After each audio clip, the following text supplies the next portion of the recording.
Hola, ¿qué tal? Muy buenas tardes, muy buenos días, compañeras, compañeros. Un gusto saludarles a la distancia, esperando se encuentren muy bien ustedes de salud.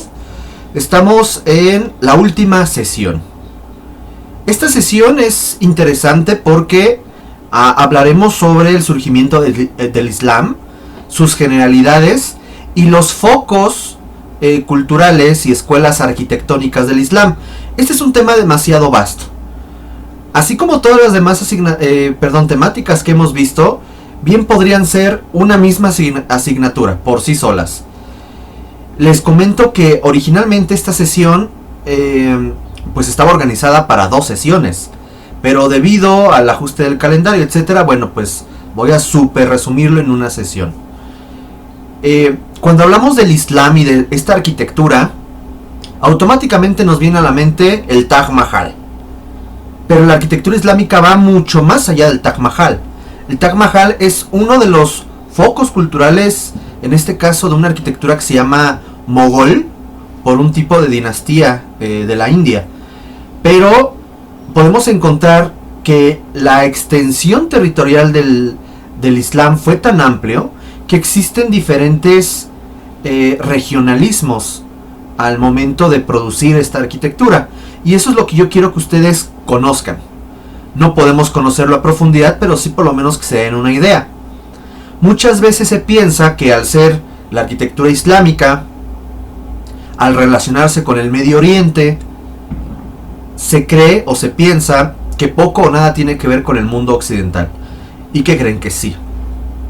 Específicamente con nosotros, y lo veremos en Historia de la Arquitectura 1, cuando estén en tercer semestre, van a ver que de las influencias que vinieron del viejo continente a Mesoamérica,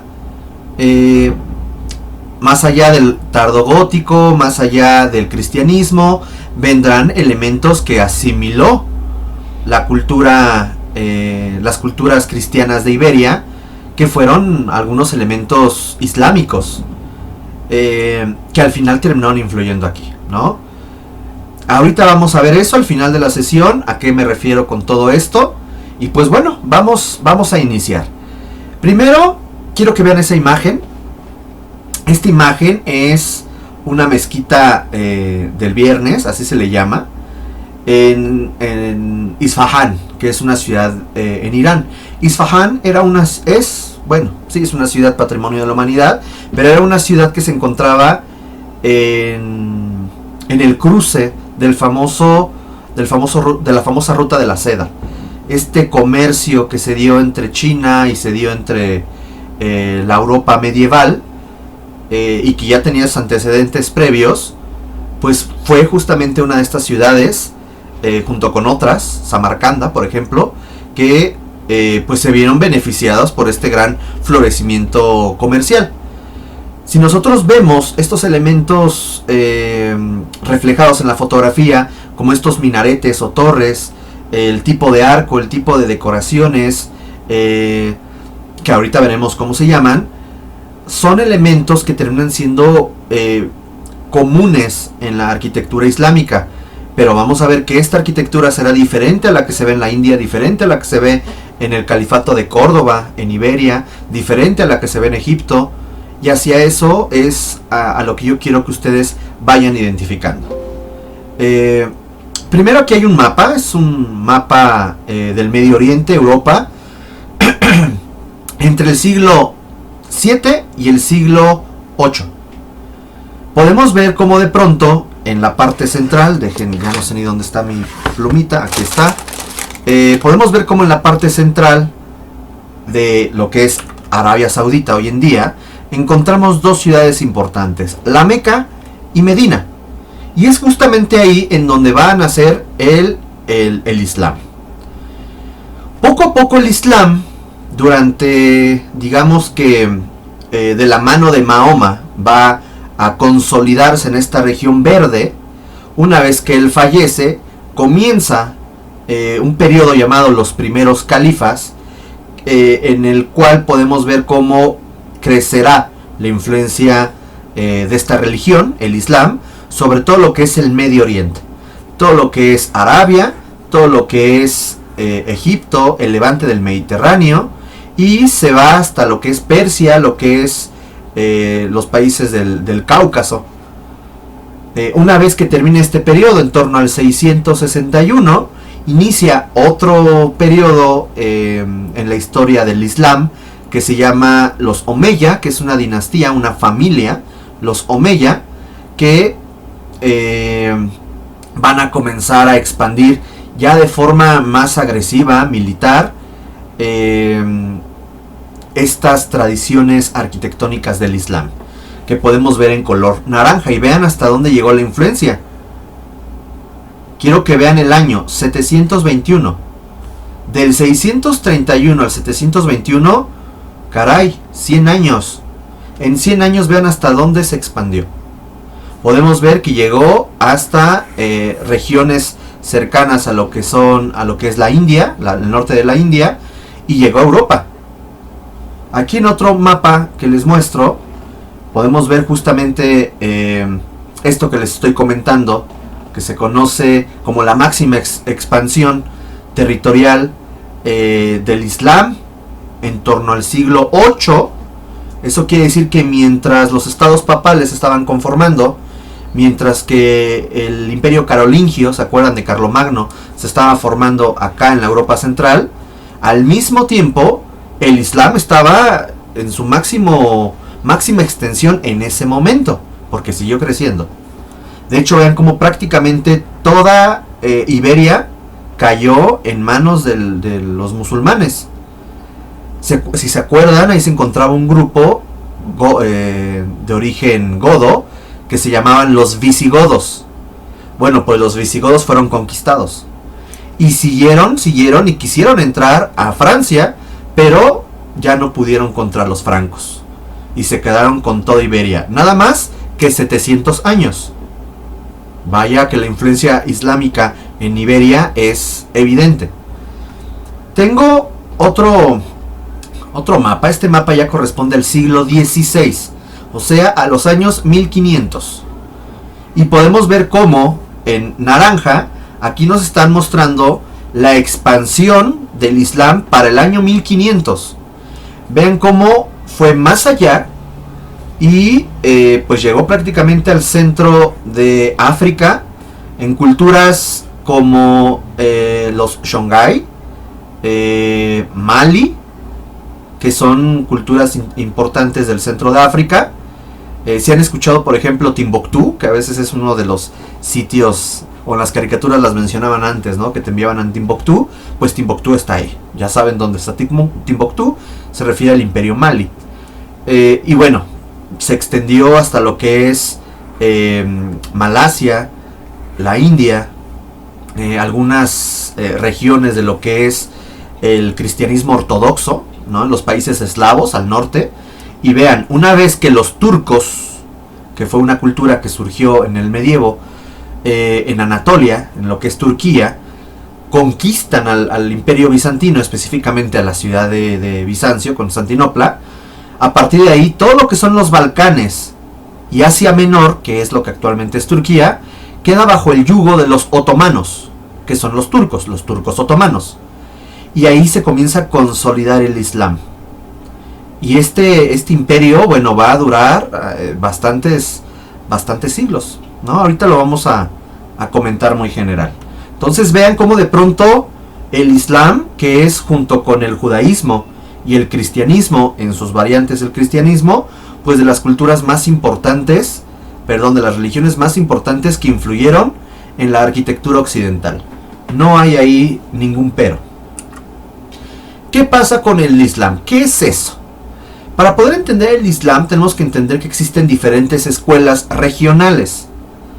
En lo político tenemos que comprender que no existe un imperio islámico. No es que sea todo una región unificada bajo un mismo poder. Sí, durante la dinastía de los Omeya, eso sí. Pero después, y ahorita les platico, se fragmenta y se generan diferentes regiones con sus propios gobiernos. ¿Cómo son estos gobiernos? Son gobiernos teocráticos, en donde, bueno, Dios, en este caso Alá, se convierte en el centro de su misma legislación mediante el Corán. El Corán es, por así decirlo, lo que es la Biblia para el cristianismo. El Corán se convierte en parte de la legislación de estos pueblos islámicos, divididos en diferentes jerarquías y con variantes, en donde encontramos los sultanes, los califas, los visires, los jeques, los imanes. Este último, el imán, se convierte en un líder religioso, algo así como lo que sería un obispo, ¿ok? En lo social, las ciudades, que se les llama medinas a las ciudades islámicas, las medinas solían dividirse en dos grandes grupos: musulmanes y extranjeros, punto. Bueno, musulmanes y no musulmanes. Y en los musulmanes encontramos la típica pirámide social, que es la aristocracia árabe hasta arriba, un grupo intermedio y la masa popular, que es lo que más abundaba. En lo económico, a diferencia de las culturas de Europa occidental, encontramos que el Islam, desde que nació el Islam, es más, antes de que naciera el Islam, toda esa región siempre fue muy comercial. La idea del ganado, del comercio, de lo artesanal. Y una vez que se desarrolla el Islam y que comienza el auge del Islam, pues primordialmente estas culturas tenían como base económica lo urbano, basado en un comercio y en un desarrollo artesanal, con obviamente un sustento agrícola y ganadero. No tenían un esquema feudal, de un señor feudal con diferentes duques y diferentes siervos. No, ese esquema no existía en lo que es las regiones del Islam. Existía más una idea burguesa, existía una idea de un esquema urbano, como lo que estuvimos revisando en el gótico. Era más similar a eso, ¿ok? ¿Qué pasa con el pensamiento y la religión? Debido al desarrollo que fue teniendo el Islam, y que al momento de ir capturando, porque eso fue lo que pasó, capturándole y quitando territorios al Imperio Bizantino, lo que es Egipto, lo que es el Levante Mediterráneo, todos los conocimientos, todo lo que preservó el Imperio Bizantino, que recordemos que era la continuación del Imperio Romano Oriental, en este caso, lo asimilaron. Por lo tanto, gran parte del conocimiento griego, del conocimiento romano, que resguardaba el Imperio Bizantino, pues fue asimilado por el Islam.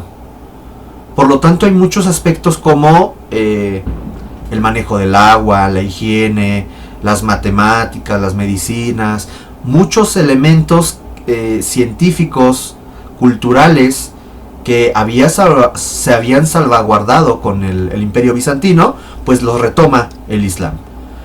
Y es ahí lo que justamente señalo, que el desarrollo científico y filosófico se va a desarrollar de gran forma en estas culturas. Y el Islam será la religión monoteísta dominante. Tiene variantes, sí, algunos más radicales que otros, sí. Por tiempo no lo podemos platicar, pero existen ciertas diferencias. ¿Qué es el Islam?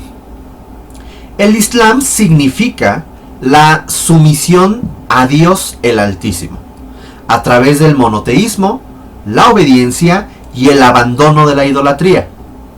Fue fundado en el 622 por el último profeta de Dios, según el Islam, que es Mahoma. Y se desarrolla justamente en dos ciudades, Medina y Meca. La Meca es en donde se encuentra el gran centro religioso del mundo islámico.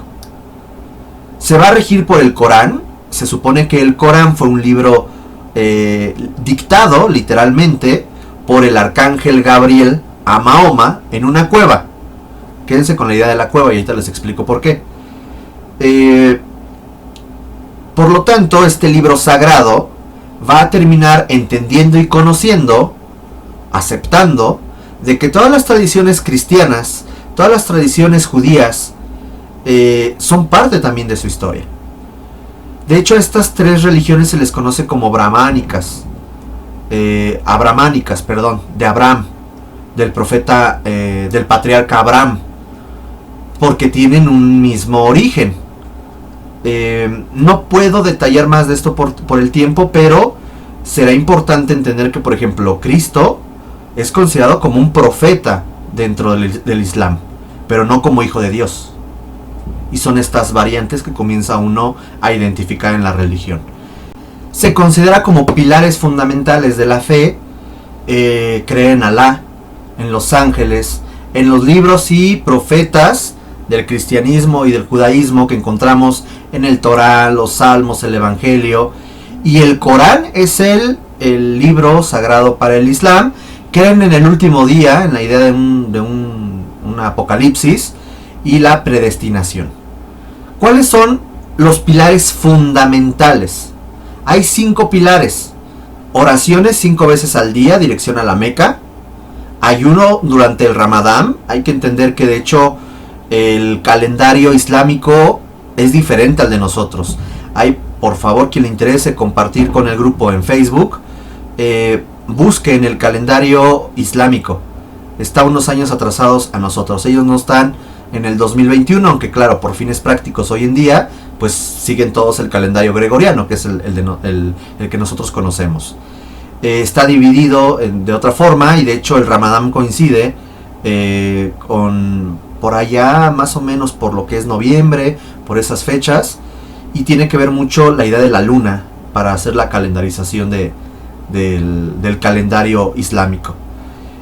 La peregrinación al menos una vez en la vida a la Meca, la limosna a los pobres y la profesión de fe, como todas las religiones, ¿no? Tratar de convencer a otros de que se unan a tu religión.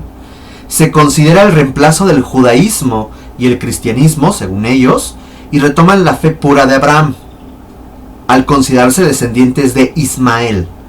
¿Se acuerdan? Hace tiempo les comenté que Ismael tuvo relaciones con su esclava Agar, debido a que Sara no podía tener hijos. Al final pudieron tener a Isaac, pero bueno, el hijo que tuvo con su esclava se llamaba Ismael y fueron lanzados al desierto. Por lo tanto, ellos se consideran descendientes de estos de Ismael. Los ismaelitas se consideran hijos del desierto. O sea, ahí fue la forma histórica en cómo pues se colgaron de todo este desarrollo histórico, ¿no? ¿Cuál es la fe y la religión verdadera? La que cada quien quiera creer. No me meto en conflictos. Jerusalén y la Meca se van a convertir en centros de peregrinaje. ¿Por qué Jerusalén? Jerusalén ya era una ciudad sagrada para los judíos y los cristianos, tanto latinos como ortodoxos. Y de pronto el Islam dijo, pues yo también. Y resulta que en la piedra en donde iban a sacrificar a Isaac existe la huella de un caballo en el cual Mahoma montó y terminó elevándose a los cielos, y se supone que esa huella es lo que le da la idea de sacralidad a esta piedra. Y sobre lo que antes era el templo de Salomón, hoy en día hay un edificio que ahorita les mostraré. Podemos ver ahí a Mahoma y los 4 califas perfectos, que eran familiares, personas allegadas a él, que es Abu Bakr, Umar, Uthman y Ali. Vean cómo a Mahoma no se le ve la cara. Vean abajo hay otra pintura, una pintura más hacia lo que es una tendencia más hindú, más asiática. Podemos ver cómo está Mahoma, no se le ve la cara, pero vemos al arcángel Gabriel que se le está aproximando. Es interesante entonces, ¿por qué no ponen los rostros? Por temor a la idolatría. Para poder entender el contexto histórico del Islam hay que entender que hay 5 grandes momentos. Primero, los llamados musulmanes ortodoxos. Del 622 al 661 va a iniciar la expansión por el Medio Oriente desde la península arábica y va a obtener influencias, ahí es importante, ojo con esto, influencias romanas, egipcias, persas, y los califas se van a considerar herederos de Mahoma. Y aquí inician dos ramas importantes que a quien le guste investigar, que se llama el sunismo y el chiismo, que son parte de las ramas más importantes del Islam. A partir del 661 surge un califato llamado el Califato Omeya, que es la máxima expansión desde Iberia hasta la India. Y su arte tiene una fuerte influencia marcada por el Imperio Bizantino y se va a adaptar a las ciudades y culturas conquistadas. No se impone, más bien retoma lo que comienza, o las tradiciones culturales arquitectónicas de las diferentes zonas. Tiene un desarrollo específicamente en Siria y Palestina durante ese periodo. Luego está el califato abasida o abasi. Hay una historia interesante en la sucesión de dinastías, pero la dinastía Omeya cae, literal los mata el califato o la dinastía de los abasida, y los abasidas se quedan en el poder del 750 al 945. A lo que voy es, este gran florecimiento artístico y económico del periodo abasida, gracias al comercio, al crecimiento urbano, porque ya comienzan a generar ciudades propias, con un fuerte desarrollo en Irak y Egipto. Vean cómo va cambiando estos polos o focos culturales. Todo esto pasó en la llamada Alta Edad Media. O sea, mientras veíamos todo el prerrománico, el prerrománico y el inicio del románico, ya había pasado todo esto. Hasta que, en torno al año 1000 y hasta lo que es el siglo XIX, ya no hay un califato que sea el que gobierne toda la región. Se divide y se fracciona en califatos, sultanatos, dinastías independientes, y va a generar diferentes escuelas a partir del regionalismo, y van a destacar las luchas contra los cristianos en el levante mediterráneo y contra los mongoles. Resulta que Kublai Khan ya no es Atila el uno, ahora es otro tipo que viene de Mongolia, que se llama Kublai Khan, que viene con una fuerte caballería muy agresiva, que son los mongoles.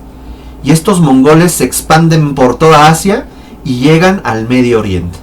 Entonces los musulmanes se enfrentaban al Imperio Bizantino y no lo acabaron literal, porque los mongoles le dieron batalla por el otro lado, otro frente. Entonces eso será importante. Habrá una influencia en Mali, Balcanes, Cáucaso, en los eslavos, Decán, que es la India, en Indochina, en fin, una locura de expansión.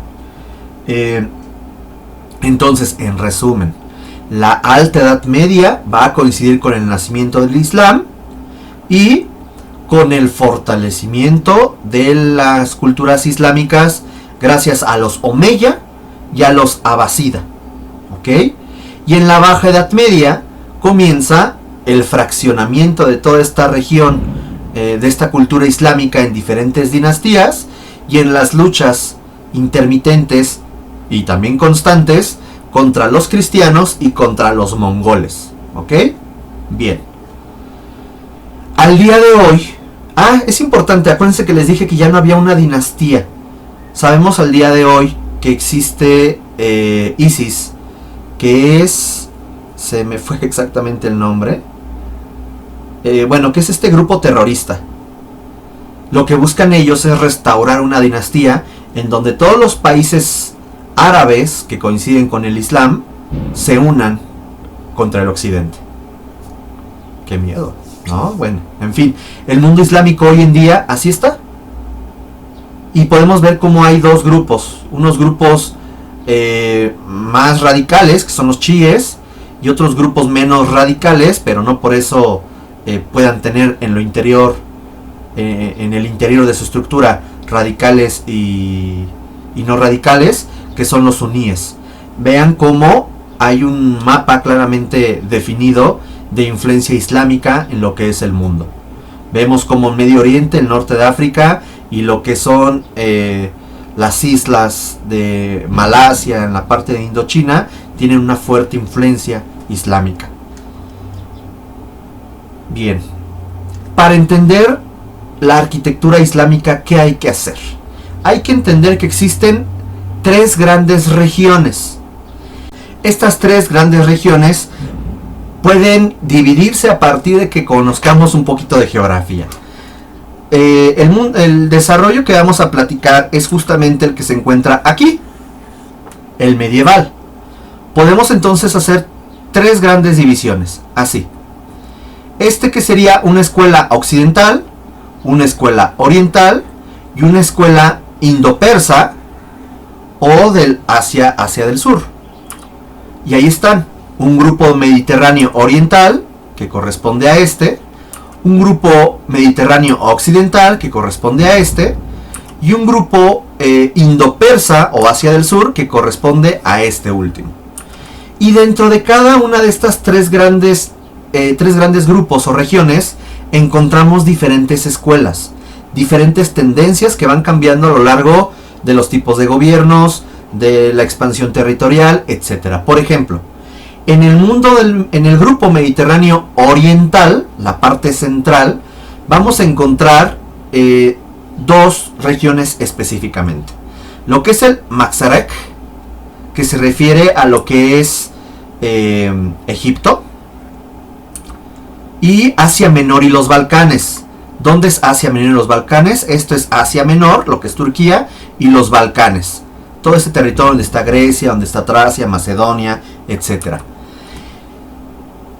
Como dos grandes regiones todavía, o sea, vean qué complicado es todo eso. Y dentro de el Mazrek y Asia Menor y los Balcanes encontramos tendencias más específicas. Por ejemplo, el califato Tuluní, Fatimí y Mameluco, que es lo que es correspondiente a Egipto, perdón. Y en Asia Menor y los Balcanes encontramos la arquitectura de la dinastía turco-selyúcida y turco-osmalí. Estos últimos turcos osmalí son los turcos otomanos. Punto. Uf. Luego, en el grupo occidental, que corresponde a esta región, que bueno, pues es un poquito más grande, vamos a encontrar el Magreb, que es el norte y occidente de África, y la península ibérica. Y dentro de cada una encontramos variantes. Por ejemplo, en el Magreb encontraremos una dinastía aglaví, un califato fatimí, sí, se vuelve a repetir porque coincide también con lo que es Egipto, y el imperio malí. Y la península ibérica, que encontramos diferentes etapas, diferentes influencias, desde un califato de Córdoba, los reinos taifas, los almorávides, los almohades, el reino nazarí, y que forja unas tendencias arquitectónicas llamadas el mozárabe y el mudéjar. Este último, el mudéjar, es el que al final termina también llegándonos a nosotros con los castellanos, una vez que llega la conquista a Mesoamérica. ¿Ok? Y finalmente el grupo indo-persa, que es toda esta región. Y en el indo-persa podemos encontrar la meseta de iraní, o sea, la meseta de Irán, perdón, la meseta iraní, que tiene que ver con los turcos selyúcidas, el Ikanato, que esa es una dinastía de origen mongola, la dinastía timúrida, la dinastía safávida o safawi, y el subcontinente indio, con la dinastía de los mogol. No son los mongoles, es otra dinastía que se llama los mogol. Daniel, tengo que aprenderme todo esto, me estoy volviendo loco. No, simplemente entender que para poder estudiar toda la arquitectura del Islam hay que entenderlo para ayudarnos un poco en estas tres regiones: oriental, que es la central, occidental y indo-persa, y que dentro existen otras escuelas. ¿Cuáles? Diferentes según la región, diferente según la historia, diferente según la expansión territorial del grupo dominante, etc. Y vean cómo a un lado pongo yo una imagen característica. Por ejemplo, encontramos la cúpula de la roca, que así se llama, que corresponde a la región oriental. O tenemos el patio de los Arrayanes en la Alhambra, en Granada, que corresponde a la arquitectura del grupo occidental de la península ibérica. O el famoso Taj Mahal, que corresponde a la India. bajo la dinastía mogol o mogola. ¿Ok? Aquí dejamos esta primera parte del video y continuamos en breve.